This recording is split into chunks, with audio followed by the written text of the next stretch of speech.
Even with the sharing economy that there is around the world and how successful NetJets is, the fractional model hasn't yet been cracked. Because what we found in Saudi especially, if the customer could afford their own aircraft, they wanted their own aircraft. If not, they would charter. So that middle ground of sharing an asset with someone else, like what do I own, the wing, the engine, that concept, and how do I sell my share? That was the question mark. Today's guest is Rob Dicastri, CEO of Serenity Aviation, who built a 30-year aviation career leading Royal Jet's 10-aircraft BBJ fleet and now oversees regional aviation growth across private, commercial and UAV assets. How did a chartered accountant find his way from Vancouver Island all the way to Saudi Arabia? It's an interesting story. I think it's one of those meant-to-be type stories. I first went to Saudi Arabia 15 years ago, and that was a very different place. There was no satellite television. There was no real internet. We communicated by writing letters. Tell me about the aviation world that there was in Saudi Arabia and what were you brought in to do? The private jet industry was in its beginnings, so we were trying to bring something new into private aviation in the region. You've also been involved in considerable amount of aircraft financing. How has that evolved? The banks locally now are knowledgeable and they're hungry. There's not a need for the foreign banks to come in. We're coming into a new era now where we have UAV taxis, UAV commercial. How do you see our lives changing in the next decade?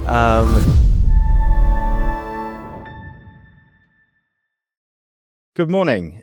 Joining me today is Rob Dicastri, an aviation veteran with over 30 years experience across 3 continents, nearly 2 decades of which have been here in the Middle East. As both a CFO and a CEO, Rob has worked extensively in business or private aviation, has played a key role in the establishment of a low-cost carrier in Saudi Arabia, has even worked in an offshore helicopter company in Nigeria. In his earlier executive role, Rob was the chief executive of one of the most prominent business aviation companies. This is Royal Jet, based in Abu Dhabi, with the largest fleet of BBJs, I think 10 aircraft. Currently, in his present role, he heads up the aviation division of Wasum, which looks after a number of aviation assets from Royal Jet all the way to commercial UAVs. Rob Dicastri, welcome. Thank you, Nick. Good morning, and yeah, happy to be here.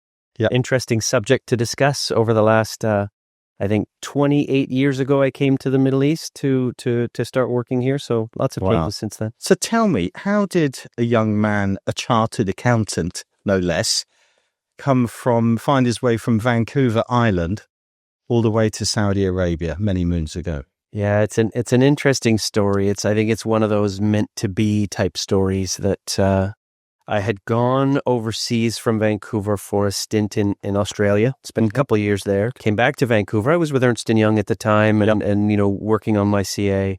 And when I arrived back, there were some people who had came back from the Middle East at the same time. We'd kind of gone overseas at the same time. Sat talking with them. We were thinking, we want to do this overseas thing again, but go somewhere more interesting, more different than Canada. And they said, oh, Saudi Arabia is fantastic. You should go. Oh, just happens to be that the partner from the Riyadh office is here in Vancouver interviewing. No, so it was like, okay, well, let's go meet him. Oh, I can set you up a meeting. Okay, went to meet the guy. And turns out he had been working in Perth, Australia, where I was for 2 years. So he knew all the people that I knew. Immediately clicked, offered me the job on the spot, said, come to Riyadh. You'll love it there. Come and join us. And were you married at the time? Married at the time, yep. And my wife and I had gone to Australia together and came back. And we kind of used the 2 words of why not. Mm-hmm. We said, well, basically, if we stay in Vancouver for the next 2 years, we know exactly what it's going to look like. Yeah. It's going to be 2 years of the same thing. But if we go to, first of all, Australia and then Saudi, it was like, who knows what it looks like. So we made the decision. We said, why not? Accepted the role, and away we went. So when did you first, it was in the late 90s? This was 97. 97, or as I said, 28 years ago. Yeah. Now, I mean, I first went to Saudi Arabia in 2008, 9, and, that's 15 years ago. And it's a very different place than it is now. So, I mean, what was yours and, your wife's first impression of I'll give you mine, and I'll give you a little bit of hers, because of course it was a very different place then for women. No women couldn't drive. You know, it was very restrictive. We didn't know this when we accepted the job. I had to go there first, and then she could come a couple months later once I got visas and that sort of thing organized. So my arrival and impression was like I say, very restrictive. The particularly the religious police, the Mutawa, were very strong at the time. Everything was very basic. There was no satellite television. There was no real internet. There was internet, but it was extremely restrictive. Every regular website was controlled or you blocked. You couldn't go to it. We communicated by writing letters because calling on the phone was too expensive at the time. So that was an introduction for me. And then for her, when she arrived, I had bought her an Avaya. So she had that, but she didn't have a head coverage. She's blondish hair. So of course that stands out. Well, immediately we went straight to the shopping mall. And on the way up the escalator to go get her a headscarf, a Mutawa came, yelling at me and, tell her to cover. And I'm like, this is where we're going. Yeah. So it was a very different time. I mean, you go there now and ladies aren't covered. It's conservative still, of course, but it's a very different world. Yeah. And I think lifestyle there, and even when you look around you there now, it looks and feels a little bit like Dubai. You got the overland train. You've got the Vox cinemas advertised everywhere. A taxi comes with a lady driving to pick you up. Very different. Yeah, very different. Back then, very rudimentary, and quite an experience to be there for 10 years. I mean, what was your role? I mean, part of the series that we're doing the podcast for, I think I've told you, is to celebrate 40 years of the establishment of Emirates Airline, which in many ways has really sort of pioneered aviation, being making Middle East a hub that it is today. Yeah. Tell me about the aviation world that there was in Saudi Arabia, and what were you brought in to do? Yeah, some of the things I would talk about. I mean, originally I came in with Ernst & Young, just working for them as a consultant, looking at mergers and acquisitions and transaction support, that sort of thing. So I had lots of different types of clients. But when I decided to leave them and join what was NetJets Middle East at the time, so fractional ownership of private jets, trying to introduce that to Saudi Arabia and the GCC, things were very simple. I would talk a little bit about as an executive, I was joined as a CFO in a startup, traveling as an executive in and out of Saudi Arabia was definitely interesting. There were limited options. I remember soon after we were there, maybe 2 or 3 years after we arrived, the first flatbed seats in business class came on British Airways. And British Airways had quite a good connection in and out of Saudi. And so we would take them. We'd have a lot of meetings in London, sort of be taking the flatbed business class, which was just not there. Like North America, especially coming from Canada, that's not a thing unless you go overseas, right? If there was a little bit, but it was, a reclining seat a little bit, no flatbed. So that's what I remember as a big development. And then later on being there, traveling, flying to Dubai and then flying Emirates to the US in the first class cabin, with your own pod and all that kind of thing. Lionel Richie was in the seat at Ernie and, things like that you sort of experience as it grows. But Saudi was very basic back then. The private jet industry was very in its beginnings, nascent, whatever you want to call it there. So we were trying to bring something new into private aviation in the region, and it was very challenging. There was not a sophisticated customer base. There were people flying private jets, of course, but not sort of any innovative products or things like that. So I joined them to bring the fractional concept into Saudi Arabia, and then we developed from there. I mean, today, the Middle East carriers have the world's attention. They didn't then. I mean, can you sort of recollect what the opinion of the Middle East aviation world was from outside in? What was the views in North America? Was it initially? I mean, it wasn't really anything. Wasn't really on the radar internationally, and this is why British Airways was everything going in and out of Saudi. There's no one who would take Saudi at that point because it was just not. When do you think it changed? When do you think the other international carriers took notice? In the sort of the early to mid 2000, like 2005-ish, 3, 5, that kind of thing. I remember coming to the Dubai Air Show in 99 for the first time. Very basic. Even Dubai itself was, I think, the development on Sheikh Zayed Road ended at the Dusit Thani. So there was, it was in its early days as well. Dubai Air Show wasn't a big deal. It was kind of a little thing on the international stage, which I think that's a good representation of. There wasn't really any focus on the Middle East and these carriers in the Middle East, who are they and that. I didn't have that much experience with Emirates until started flying with them, as I said, but they weren't really on the map yet. I mean, Dubai was, to an extent, it was starting to become on the map, recognized as a name. Yeah. When we would be back in Canada, talking to people about where we live, and we'd say Abu Dhabi, of course, they had no idea what that was. We would say near Dubai. There would be more recognition of that at the time. But in terms of the carriers, it was very early days. Even Etihad didn't start up, I think, until 2003. Yeah. And so once maybe Etihad came on the scene, and I don't remember when Qatar Airways was just before. I think it was the big aircraft orders, wasn't it, that came in around. So those put the region on the map. And of course there was that first response of, well, why do two cities in the same small country need big national airlines with big strategies and big goals? But of course, it's proven to be quite successful.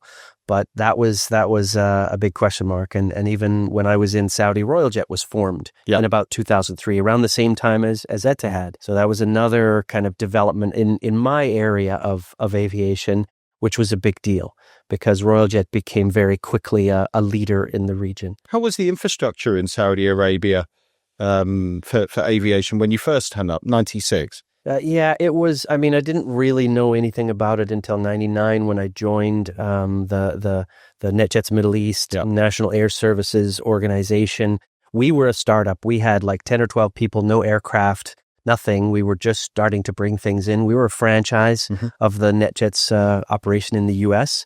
And it was interesting, sort of just trying to get licenses and things like the authorities, General Aviation or General Civil Aviation, GACA, they were not really well developed. They were really just there. All civil aviation authorities have their own way of doing things, and they need to be sort of looked after. I mean, somebody once said to me, "You've got to drink a lot of cups of tea."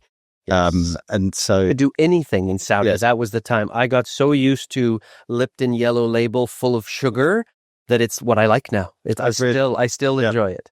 But no, you do have to meet a lot of people. There was a lot of focus, of course, with Civil Aviation Authority, just as there is here, because there needs to be on the airlines, on the commercial airlines. So being a private aviation operator trying to get off the ground, there was a lot of discussions that had to happen. And Saudi was unique because compared to, say, the UAE, the experience I've had here, because they were very FAA based. They used the FAA model, separation between Part 135 work, Part 121, the airlines and the private operators and that kind of thing. The UAE doesn't have that because it's more based on EASA with really just everyone being treated the same. So that was something that we had an interesting time with in Saudi was having that separate treatment, that separate regulation that they really didn't spend a lot of time on because they focused on the 121 and the airlines in Saudi, and that was the main thing. They wanted to make sure their airline was safe, of course, and that was the focus. So working with GACA on having audits of our operation, of a small private jet operator, tough to get noticed, tough to get their attention because the attention's on the airline. And how about the owners? Was it difficult to convince them about the ownership models? Yeah, it really, even to today, even with the sharing economy that there is around the world and how successful NetJets is the largest operator of private jets by double. At least 700 aircraft plus worldwide. Very successful, of course, in the U.S. The fractional model is well accepted. There's FlexJet. There's others who have the fractional model. And just for sort of the listeners, explain the fractional model, about how it works. So it's basically it's kind of a timeshare that people would know, sort of a timeshare in real estate in an aircraft. So you buy like a share in an aircraft to get a certain number of hours per year. It's ownership without full ownership, but you get all the benefits of ownership. That's the sales pitch, of course. But you have to share ownership of an asset with other owners. And in this region, hasn't yet been cracked. Yeah. Because what we found in Saudi, especially at the very beginning, was if the customer could afford their own aircraft, they wanted their own aircraft.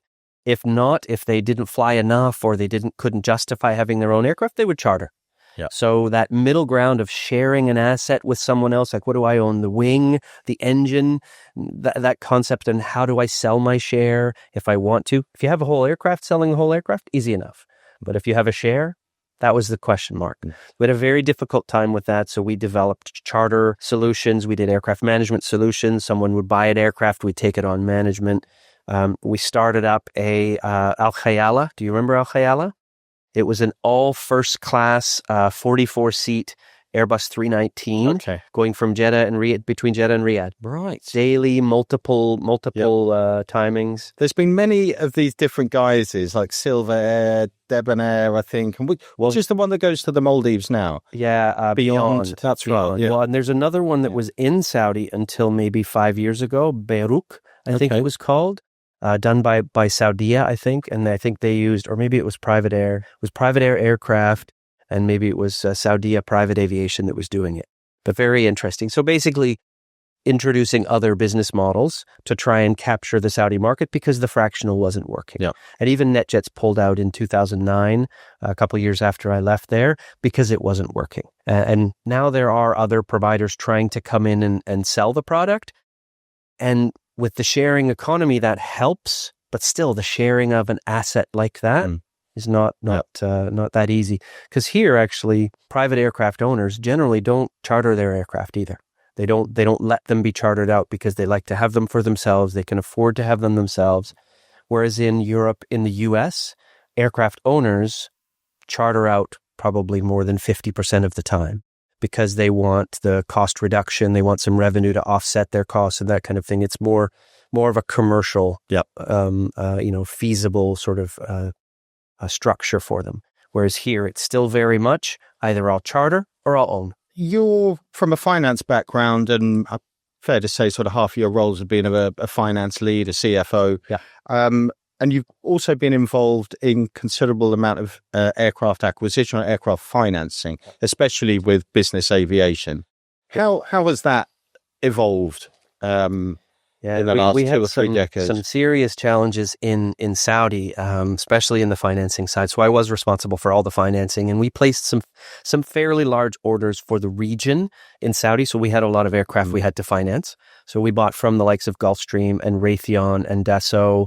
Those were the 3 key manufacturers we worked with. And of course, we had to finance those aircraft. And what we found was the local banks, the local lenders were very comfortable with local credit and with sovereign risk and all of that kind of thing in terms of Saudi, but they didn't know the assets at all. And I think that was the same with commercial airliners as well. There's very little asset knowledge. And then the international lenders who knew the assets really well and were very comfortable with them, they'd financed them for many years. They didn't know the region. So they weren't comfortable with that sovereign risk. Well, what if the prince takes the aircraft and holds them there, and you're signatory to the Cape Town Convention, but we can't take the aircraft out? And there was lots of angst with them. So what we found we had to do after a while was create syndicates. So syndicate the international banks with the local banks. Okay. Local banks would be the facility agent for collection. The international banks would be the security agent for the asset. Say, what's the asset worth? What's its residual value? That kind of thing. And that worked nicely once we figured it out. Yeah. And then the big challenge we had was when 9/11 happened. Of course. Unfortunate events of that. That made it very difficult to finance aircraft into Saudi Arabia. I'm sure you can imagine. Yeah. So we even had a credit approved deal for Gulfstreams and Raytheons out of the US with a major lender when that happened, and they said, "Sue us if you like. We know we promised you we would do this, but we can't." And so obviously we understood. We had to start over. And kind of ironically, I guess, we went to the U.S. Export-Import Bank, who provides guarantees if you can convince them of your business plan and that, because they support, U.S. manufacturers, the same as the export credit agencies do around the world. And we got them to guarantee our financing, so then banks would lend on it. And now I think the banks and the lenders are very proactive to come. They are, absolutely. And that's the difference from today. Looking at financing aircraft in the UAE, private aircraft in the UAE, I was coming back into it here. And even recently, the Royal Jet has purchased a number of Airbus corporate jets and looking for financing, looking to see what's available. And we thought, we'll have to go to the export credit agencies to get their guarantees, and that would get us even better financing. It turned out that the banks locally now are knowledgeable and they're hungry and they don't need the export credit. It doesn't actually help the deal. So the attractiveness of the pricing here, the comfort with the asset and its residual value has changed completely. Yeah. So I'm not sure. I haven't worked with Saudi banks for a long time, but I would assume they would be in the same place where they're lending to Saudia, they're lending to Riyadh Air now. They understand that these are quality assets, easily resellable, great residual values. So I think it's changed a lot. There's not a need for the foreign banks to come in. Now, there's still syndications happening just because of the size of the deals, I think. So there's, 100 aircraft purchase. Maybe the local bank isn't going to do it all by itself. Yeah. So it'll bring other local banks in and maybe some international lenders as well. Of course. So you see that more.